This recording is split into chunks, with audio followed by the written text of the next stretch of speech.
Finally, Beshies, we're home. Dumaan lang kami sa grocery saglit. Bumili lang ng mga snacks. Puro tinapay lang naman. Para lang, alam niyo, wala akong gustong kainin. As in, pero gulat ako ha, 170 na to. Bas, nabumili pa ako nito parang wala pa. Tapos yung anmam, inahaluan ko ng gata. So, yan lang naman. Para lang may panlaman tayo. Okay, Beshies. Happy Friday. Sinaing plus sinigang sa sampalok. Pagayat pa lang ako. Okay, ayaw natin kumain sa labas. Dahil tayo ay natutuwa.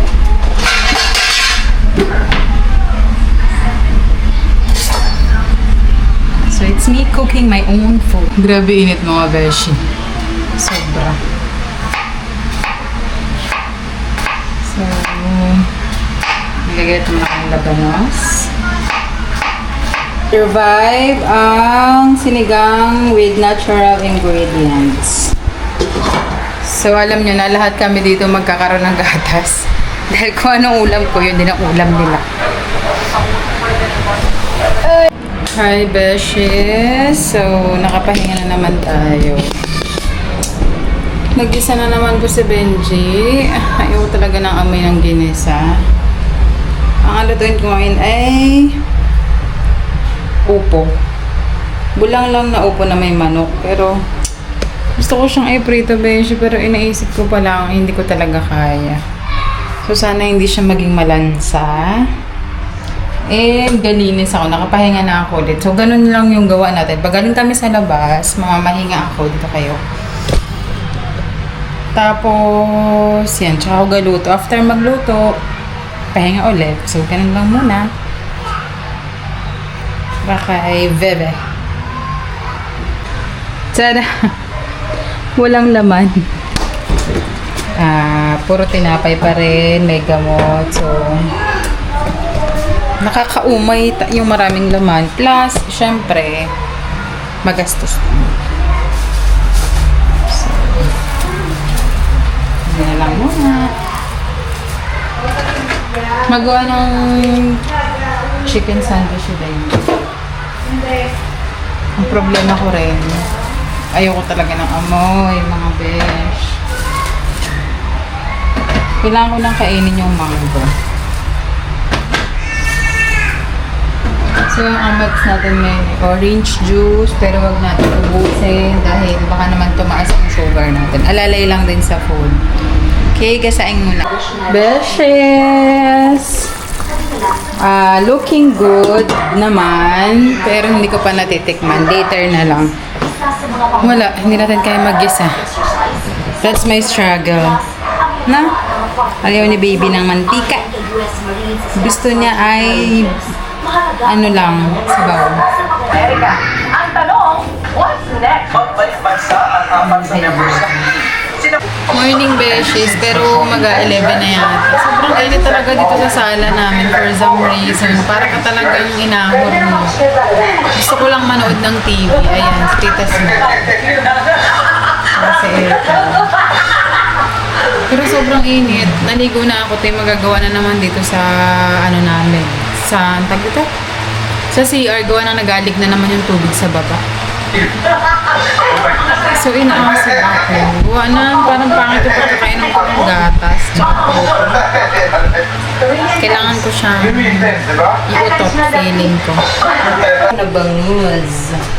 Napanood ko lang ngayon. Kasi nga, di ba, hindi tayo makapag-prito. Nice and healthy. Hindi ako ng ato. Ang init, grabe.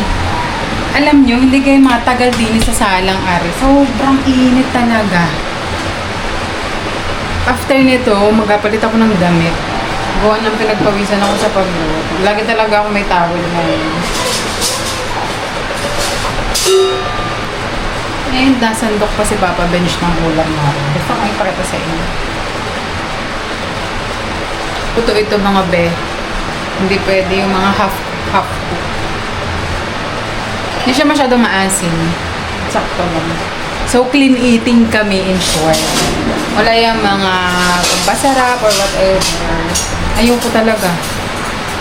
Kaya naligyan ko sana siyang toyo. Hindi ko talaga kaya. So, makain naman ako. Ay, beshes, hindi ko na pala napakita yung buong araw ko. Ako ay nagluto ng adobong puti. So, wait, pakita ko sa inyo. Tapos, sobrang init. Pero inatiis ko nga yung magbukas ng aircon. Dahil sobrang mahal na ng bill namin.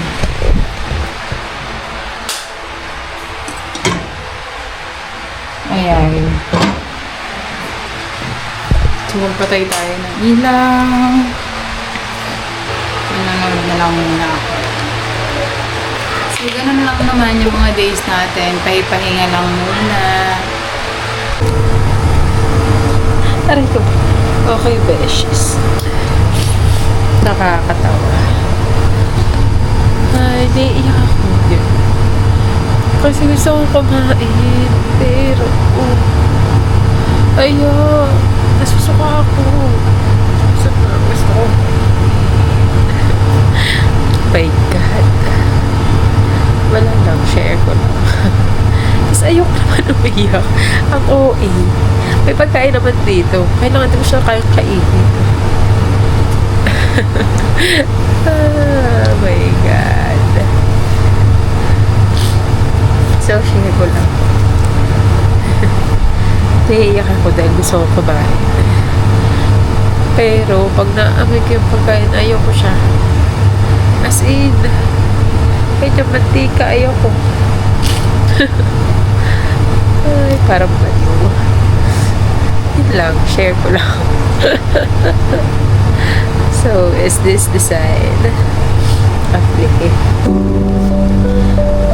Magaan na lang yung mata ko.